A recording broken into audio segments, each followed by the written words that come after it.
The back rent you owe my father is $192,000, and that's before we calculate interest and property damage. Judge Harrison's words hung in the courtroom air as my ex-husband Derek's smugness melted faster than ice in July. But what transformed his shock into pure terror was when my father stood up in the gallery and announced, "Actually, Your Honor, I'd also like to file criminal charges for fraud.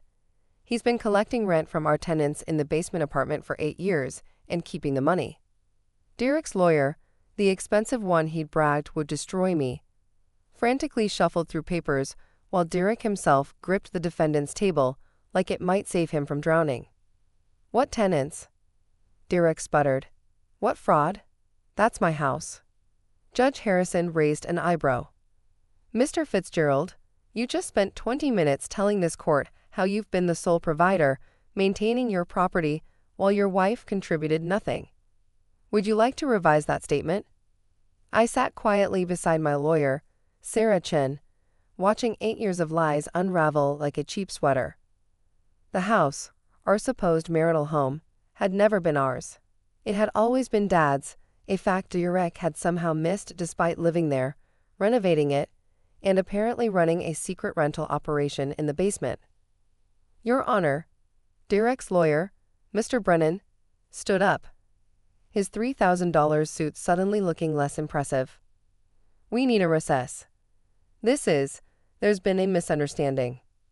"The only misunderstanding," Sarah interjected smoothly, "is that Mr. Fitzgerald believed he could claim ownership of property he never purchased, never inherited, and never had any legal right to.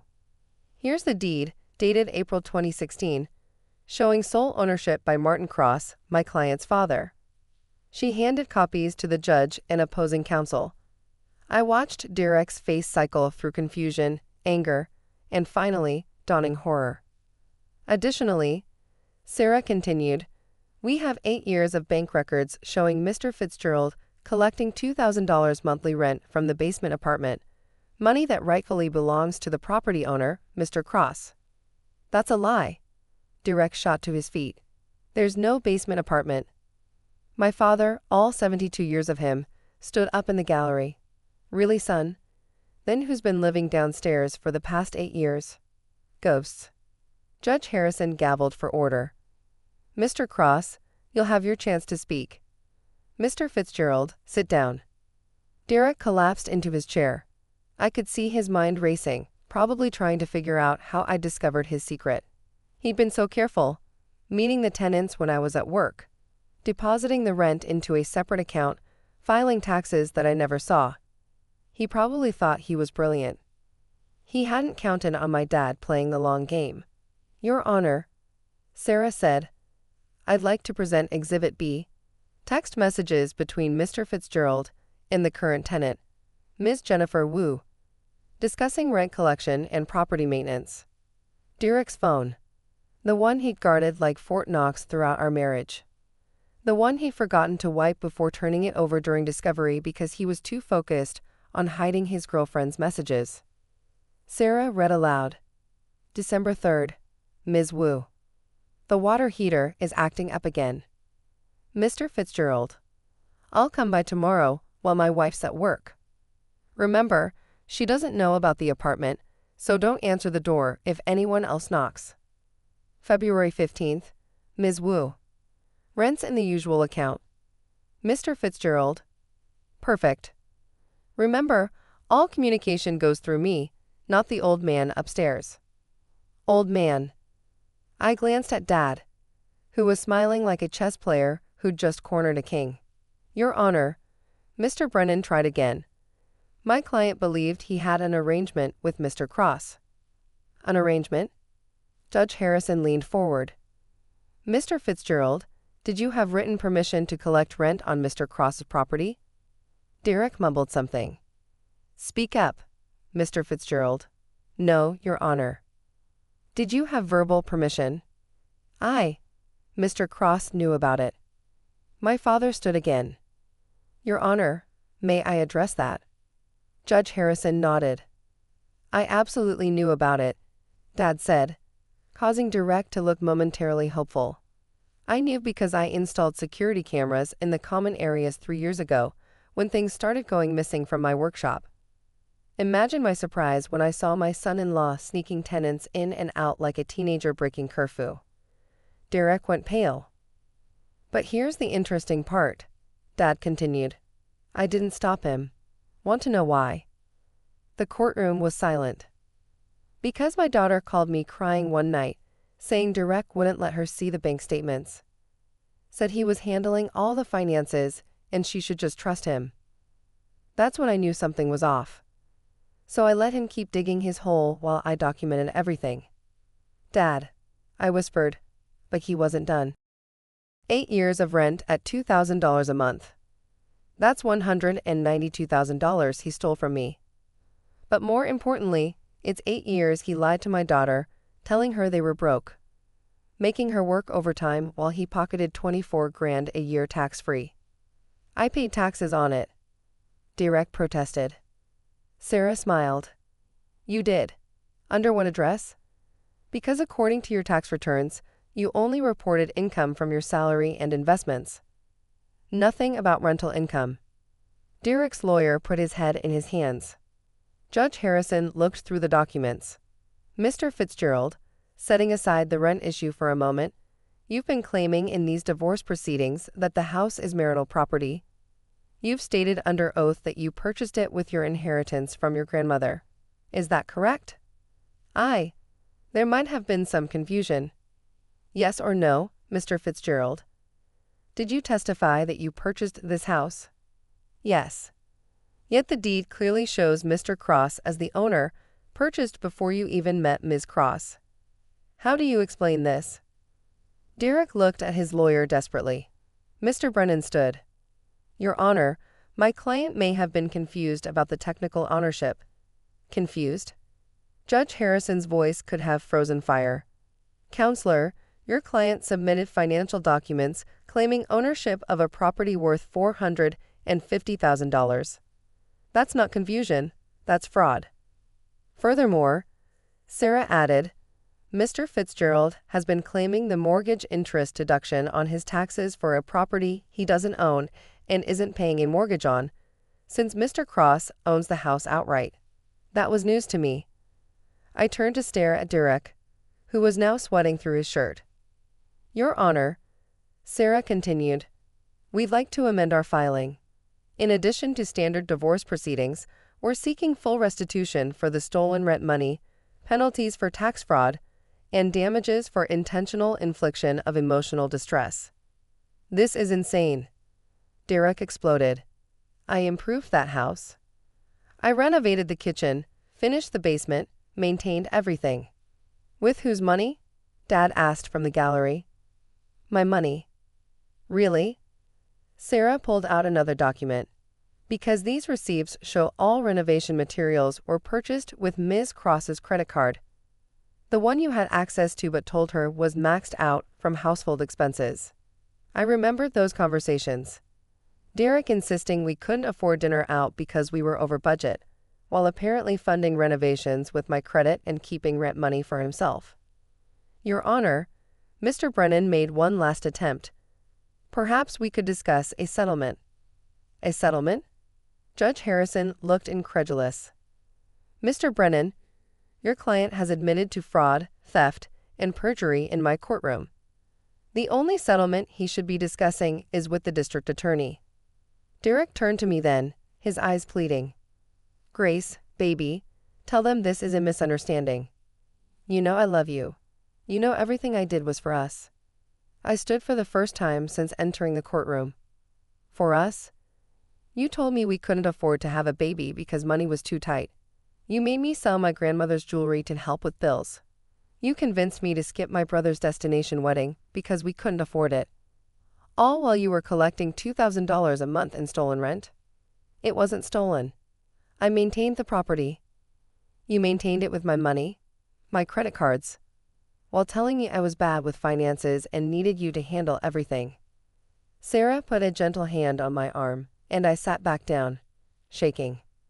Judge Harrison had seen enough. Here's my ruling. The house located at 47 Maple Drive is and has always been the sole property of Martin Cross. Mr. Fitzgerald has no claim to it and must vacate within 30 days. 30 days? Derek protested. Where am I supposed to go? That's not the court's concern. Furthermore, Mr. Fitzgerald will pay Mr. Cross $192,000 in back rent, plus interest at the statutory rate. He will also pay Ms. Cross the full balance of credit card charges related to home improvements. She looked at Sarah, who supplied $47,000.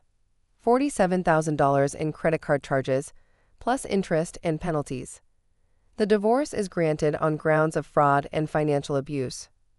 Ms. Cross is awarded all marital assets except Mr. Fitzgerald's personal belongings and vehicle. But that's everything. Derek's voice cracked. The bank accounts, the investments. The bank accounts funded by stolen rent money?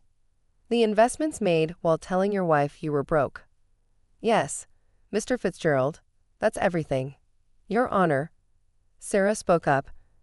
There's also the matter of criminal charges. Judge Harrison nodded. I'm referring this case to the district attorney for prosecution on charges of fraud, theft, tax evasion, and perjury. Mr. Fitzgerald, I suggest you retain criminal counsel. Derek slumped in his chair, defeated.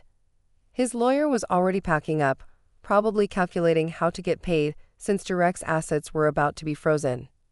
As we left the courtroom, Dad caught up to us in the hallway. You okay, sweetheart? You knew, I said, not sure if I was angry or amazed. You knew for 3 years and didn't tell me? Would you have believed me? Or would Derek have convinced you I was a meddling old man trying to break up your marriage? He took my hands. I needed evidence. Solid, undeniable evidence.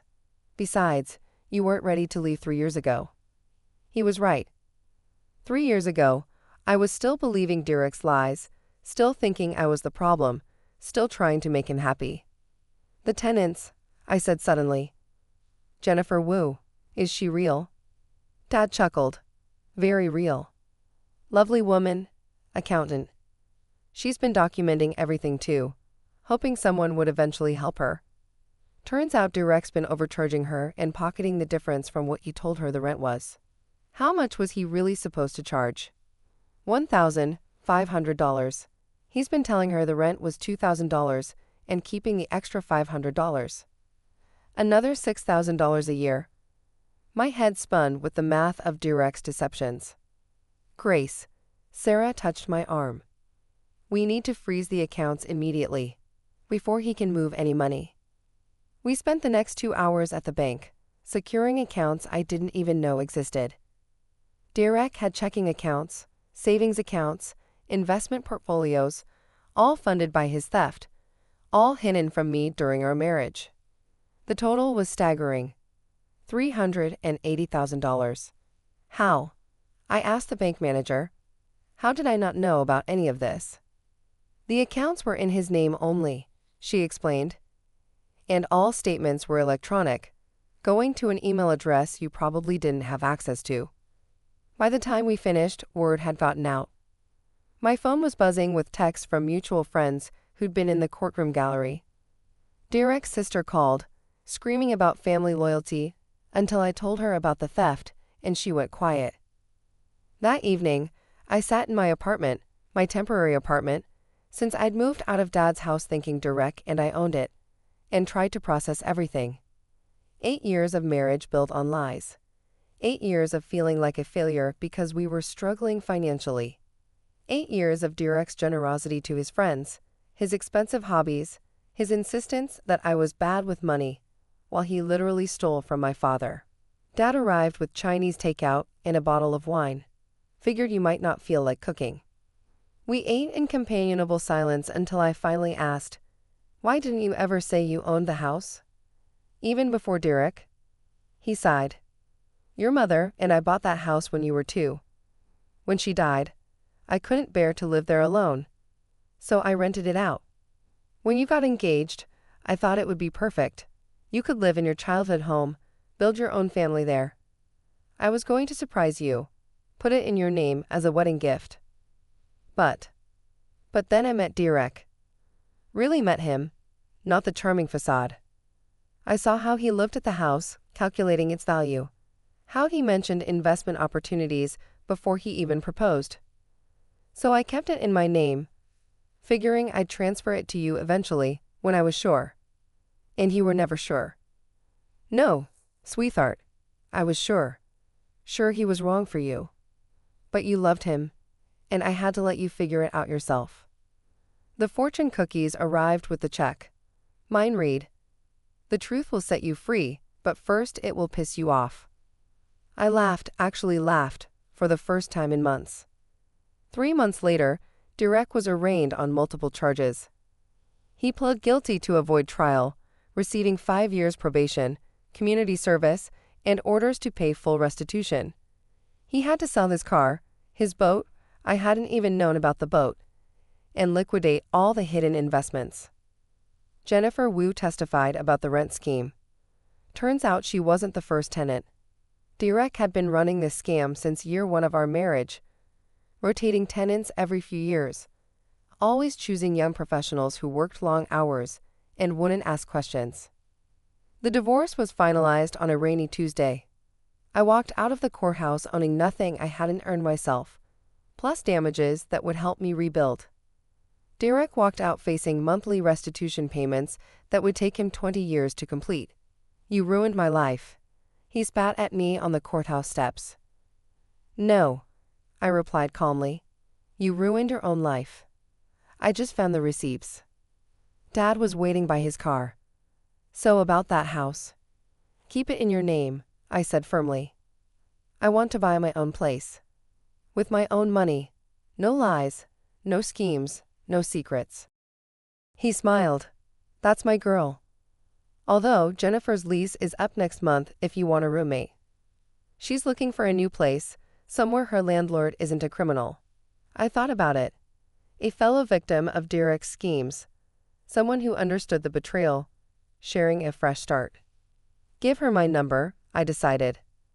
6 months later, Jennifer and I moved into a townhouse downtown, my name on the deed, my credit rebuilding, my life finally my own.